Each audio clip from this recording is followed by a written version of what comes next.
Alhamdulillah nahmaduhu wa nasta'inuhu wa nastaghfiruh wa na'udzu billahi min shururi anfusina wa min sayyiati a'malina may yahdihillahu fala mudilla lahu wa may yudlil falan tajida lahu waliyyan mursyida.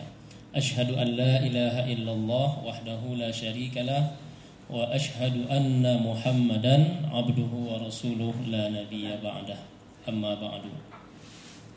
Jamaah salat zuhur yang dirahmati Allah Subhanahu wa taala, dengan penuh rasa syukur kita ucapkan alhamdulillah berkat rahmat dan karunia dari Allah Subhanahu wa taala kita telah sama-sama dapat melaksanakan ibadah salat zuhur secara berjamaah. Ini merupakan suatu nikmat yang sangat besar dari Allah Subhanahu wa taala yang patut kita syukuri. Kalau kita bersyukur kalau diberi karunia berupa uang misalnya atau berupa harta, maka jangan lupa kita juga harus bersyukur kepada Allah Subhanahu wa taala ketika kita mampu beribadah kepadanya. Karena kadang-kadang tidak semua kita berkesempatan untuk menghadiri rumah Allah Subhanahu wa taala ini.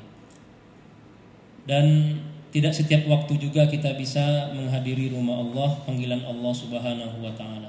Oleh karena itu, kita patut bersyukur, mudah-mudahan kita selalu istiqomah untuk hadir memenuhi panggilan azan, melaksanakan kewajiban kita sampai akhir hayat kita kelak insyaallah.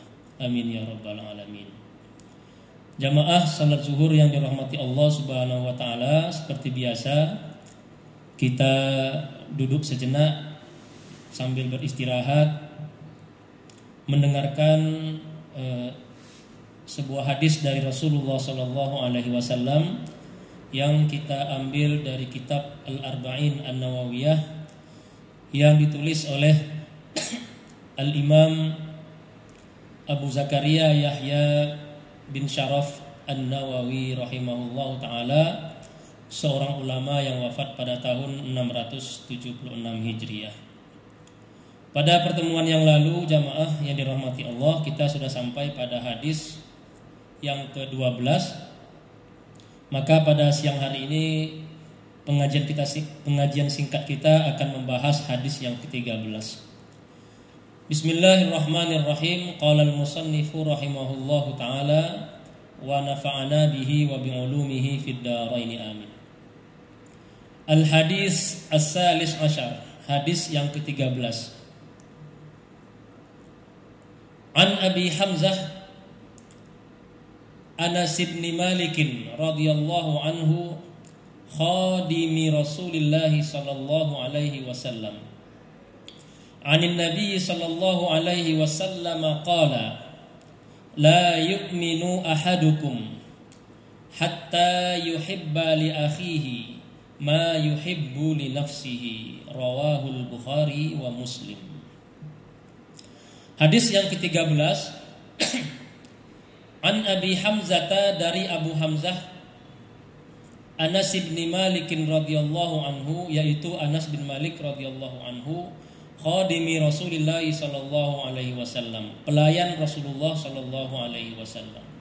Anin Nabi sallallahu alaihi wasallam qala, beliau bercerita dari Nabi sallallahu alaihi wasallam bahwa Rasulullah sallallahu alaihi wasallam bersabda, la yu'minu ahadukum, tidak sempurna iman salah seorang dari kalian, hatta, sampai, yuhibba li akhihi, ia mencintai untuk saudaranya, ma yuhibbu li nafsihi, apa yang ia cintai untuk dirinya. Rawahul Bukhari wa Muslim. Hadis diriwayatkan oleh Imam Bukhari dan Muslim. Baik jamaah yang dirahmati Allah Subhanahu wa taala, jadi hadis yang ke-13 ini adalah hadis yang mengajarkan kepada kita tentang pola hubungan kita di antara sesama muslim. Hadis ini diriwayatkan dari sahabat Nabi yang bernama Anas bin Malik, yang di dalam hadis yang kita baca ini Imam Nawawi menyebutnya an Abi Hamzah, dari Abu Hamzah Anas bin Malikin, Anas bin Malik radhiyallahu anhu. Anas bin Malik ini jamaah yang dirahmati Allah disebut juga dengan gelarnya Abu Hamzah. Mengapa disebut Abu Hamzah? Karena Hamzah itu dalam bahasa Arab, kalau ada nama kita di sini yang namanya Hamzah, Hamzah itu artinya banyak. Ada Hamzah itu artinya singa. Ada Hamzah yang artinya sejenis rumput, ya, sejenis rumput bunga krukut, mirip seperti bunga ginseng Jawa itu ya, yang ada bunganya warna merah atau pink, yang tumbuh di musim semi ya kalau di Arab. Nah, Anas bin Malik ini itu digelar oleh Rasulullah dengan nama Abu Hamzah karena ketika itu Anas ini memelihara bunga krukut, memelihara bunga yang namanya itu bunga Hamzah atau bunga baklah. Oleh karena itu, karena dia suka memelihara bunga itu, maka Nabi memanggilnya dengan sebutan Abu Hamzah, yaitu si pemelihara bunga krukut, Abu Hamzah. Jamaah yang dirahmati Allah Subhanahu wa taala, di sini beliau disebutkan juga khadimi Rasulillah sallallahu alaihi wasallam, pelayannya Rasulullah sallallahu alaihi wasallam. Karena memang Hamzah ini, Anas ini dari kecil itu diserahkan oleh ibunya kepada Nabi untuk melayani Rasulullah sallallahu alaihi wasallam. Nah, jamaah yang dirahmati Allah, jadi Anas bin Malik ini itu lahir sekitar tahun 10 sebelum Hijriah. Jadi ketika Nabi hijrah dari Mekkah ke Madinah, Anas waktu itu umurnya 10 tahun. Sesampainya di Madinah, Anas yang masih kecil ini dibawa oleh ibunya, namanya Ummu Sulaim ya, nama ibunya itu. Mereka ini penduduk asli kota Madinah. Oleh Ummu Sulaim dibawa anaknya yang bernama Anas ini kepada Nabi, lalu berkata, "Ya Rasulullah, wahai Rasulullah, ini anakku Anas." Bisa kita bayangkan anak umur 10 tahun. Mungkin kalau sekarang 10 tahun itu kelas 4 SD. "Ya Rasulullah, ini Anas," kata ibunya. "Aku serahkan kepada engkau untuk menjadi pelayanmu." Nah, maka sejak itulah Rasulullah Shallallahu alaihi wasallam sehari-hari itu ditemani oleh Anas bin Malik. Bisa kita bayangkan ya, anak yang masih kecil itu melayani Rasulullah Shallallahu alaihi wasallam sampai Rasul itu wafat di Madinah ya, selama 10 tahun. Berarti 10 tahun lamanya Anas itu menjadi pelayannya Rasulullah Shallallahu alaihi wasallam, yang menyediakan sendalnya, yang menyediakan air wudhunya ya, yang mempersiapkan segala keperluan Rasulullah Shallallahu alaihi wasallam. Nah, oleh karena cintanya Rasul ini kepada Anas, itu Anas ini kadang-kadang dipanggil oleh Nabi itu dengan sebutan ya waladi, ya bunai, wahai anakku. Jadi dipanggil anak oleh Rasulullah Shallallahu alaihi wasallam. Kadang-kadang dia dipanggil juga ya Unais, panggilan kesayangan. Unais kadang-kadang dipanggil Abu Hamzah. Tidak pernah beliau memanggil wahai pelayanku, tidak pernah. Bahkan kata Anas, selama 10 tahun dia mengabdi melayani Nabi itu, tak pernah sedikit pun Rasul itu pernah terlihat marah, walaupun dengan hanya kata-kata ya kepada beliau. Ya, begitu sayangnya Rasulullah Shallallahu alaihi wasallam kepada Anas bin Malik radhiyallahu taala anhu. Sehingga Rasul pernah mendoakan, Allahumma aksir malahu wa waladahu wa tawil umrahu. Ya Allah, perpanjangkanlah usia anak ini, banyakkanlah hartanya, perbanyak keturunannya. Maka doa Nabi ini makbul ya, jamaah yang dirahmati Allah. Anas bin Malik ini di kemudian hari menjadi orang kaya. Ketika Nabi telah wafat, beliau pindah ke Basrah, dan di Basrah menjadi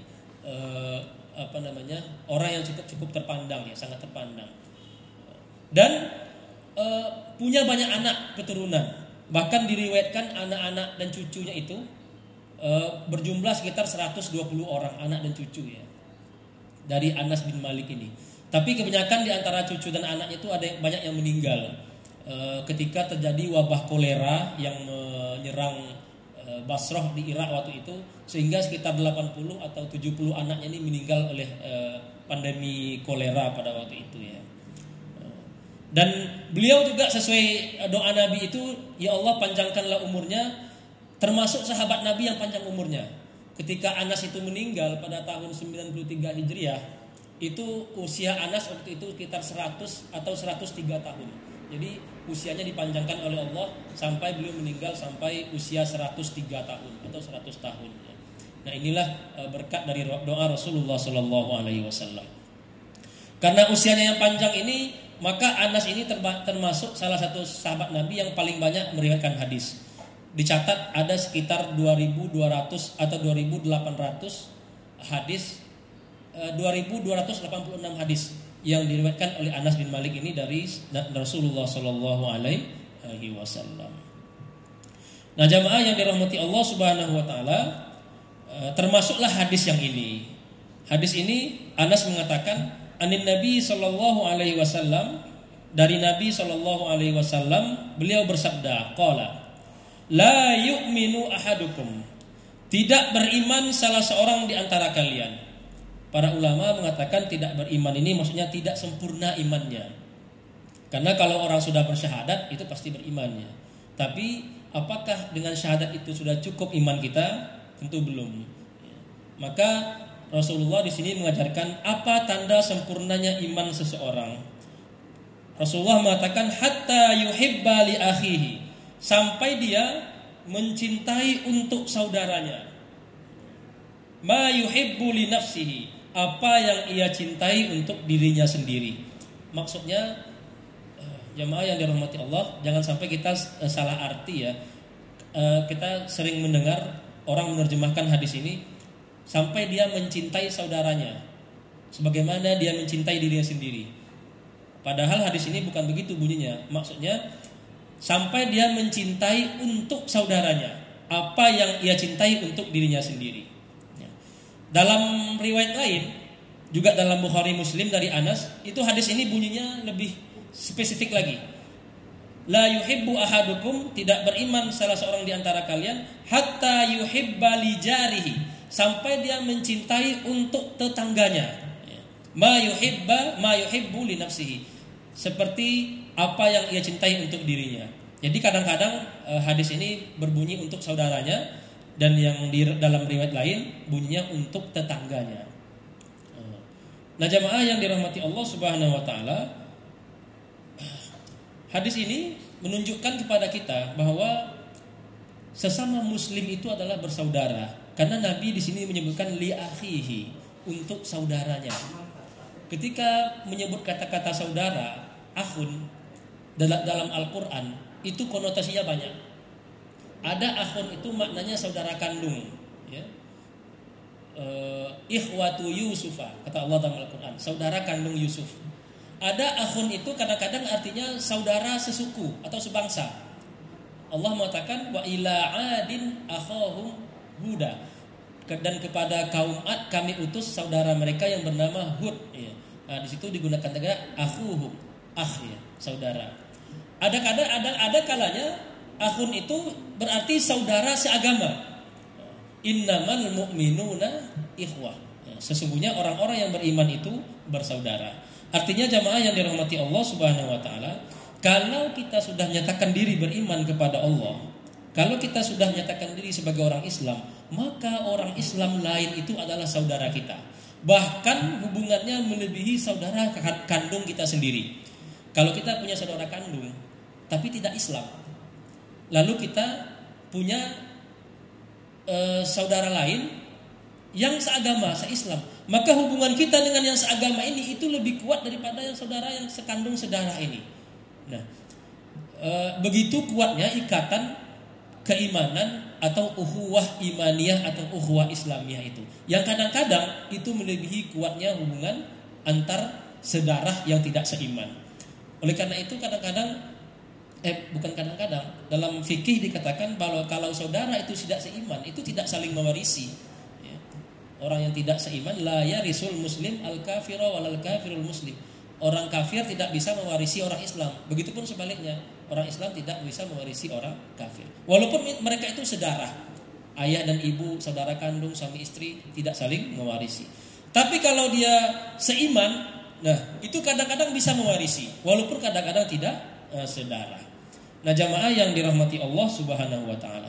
Oleh karena kita ini saudara, maka kata Rasulullah Shallallahu alaihi wasallam, Nabi mengajarkan, kalau kamu betul-betul beriman, maka cintailah untuk saudaramu apa yang kamu cintai untuk dirimu sendiri. Apa yang kita cintai untuk diri kita? Kita senang ditolong orang, maka kita juga senang menolong orang lain. Kita senang ketika diberi, maka kita juga senang ketika saudara kita diberi. Kita senang ketika mendapatkan kenikmatan, maka kita juga senang ketika saudara kita mendapatkan kenikmatan. Kita senang ketika mendapatkan suatu keberuntungan, maka kita juga harus senang ketika mendengar saudara kita mendapatkan keberuntungan. Nah inilah yang dimaksud oleh hadis ini, bahwa kita senang melihat saudara kita senang. Kenapa? Kita bawakan kepada diri kita. Andai kita yang mendapatkan kesenangan seperti itu, tentu kita bahagia. Maka ketika kita melihat saudara kita bahagia, maka kita pun turut bahagia. Itulah tanda sempurnanya iman seseorang, yaitu ketika kita bahagia saat melihat saudara kita bahagia. Dan sebaliknya, para ulama kita mengatakan, la yu'minu ahadukum hatta yuhibba li akhihi ma yuhibbu li nafsihi wa yakrahu li akhihi ma yakrahu li nafsihi. Dan dia membenci sesuatu yang menimpa saudaranya sebagaimana itu menimpa dirinya sendiri. Maksudnya adalah ketika kita tidak ingin disakiti orang, ketika kita tidak ingin disakiti, maka kita juga tidak senang ketika saudara kita disakiti. Ketika kita tidak senang mendapat musibah, maka kita juga tidak senang ketika saudara kita mendapat musibah. Inilah sifat sempurnanya iman seseorang, kata Rasulullah. Jadi senang melihat orang senang dan susah ketika melihat saudara kita susah. Sebaliknya, tanda tidak berimannya kita adalah ketika kita senang melihat saudara kita susah dan ketika kita susah ketika melihat saudara kita senang. Nah, inilah SMS kata orang zaman sekarang. Maka jamaah yang dirahmati Allah Subhanahu wa taala, hadis ini mengajarkan kita bahwa tidak ada dalam Islam itu sifat hasad ya. Iri ketika melihat saudara kita senang, iri atau dengki kita ketika melihat saudara kita mendapatkan keberuntungan, iri ketika dengki ketika melihat saudara kita misalnya naik jabatan, naik gaji, naik penghasilan atau segala macam. Karena apa? Ketika kita mendapatkan hal yang sama, kita kan senang, maka kesenangan itu juga kita bawakan kepada orang lain. Nah jamaah yang dirahmati Allah Subhanahu wa taala. Oleh karena itu hadis ini menjadi suatu prinsip dalam Islam, la ananiyata fil Islam. Tidak ada sifat egoisme dalam ajaran Islam. Maka Rasulullah Shallallahu alaihi wasallam dalam banyak hadis selalu mengatakan bahwa antara muslim dengan muslim yang lain itu adalah seperti satu bangunan yang saling menguatkan antara satu sama lain ya. Saling menolong. Bahkan ibadah membantu sesama muslim itu lebih besar daripada ibadah-ibadah ritual yang kita lakukan sehari-hari.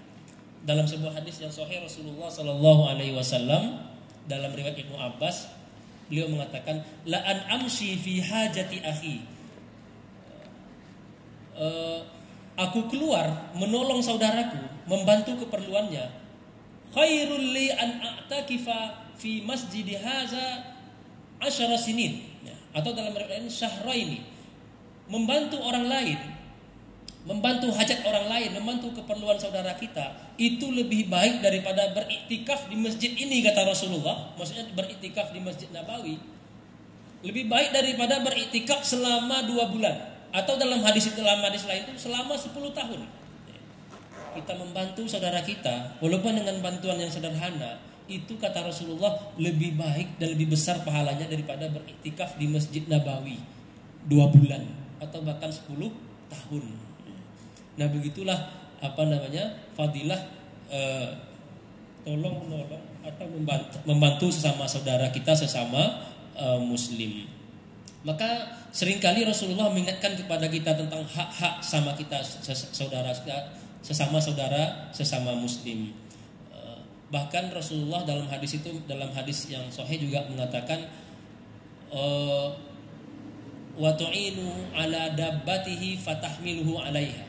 Kalau kita melewati orang lain, kita pakai kendaraan. Kalau dulu dalam zaman Nabi itu kan unta atau kuda ya. Kita melewati saudara kita yang kebetulan berjalan kaki. Maka kata Rasulullah, fatahmiluhu 'alaiha. Maka hendaklah engkau bawa dia menumpang di kendaraan, di tungganganmu ataupun kalau sekarang mobil atau apalah namanya. Au tahmilu bida'atahu 'alaiha, atau ketika engkau lewat melihat dia membawa beban, engkau bawakan bebannya itu ke kendaraanmu. Kita lewat, jamaah yang dirahmati Allah, melihat orang lain membawa beban, bawa apa, maka Rasulullah mengatakan salah satu hak saudara muslim itu adalah engkau bawakan beban dia. Ya, kita tawarkan, mau aku bantu untuk bawa beban atau tidak. Maka kata Rasulullah SAW itu sama dengan sedekah.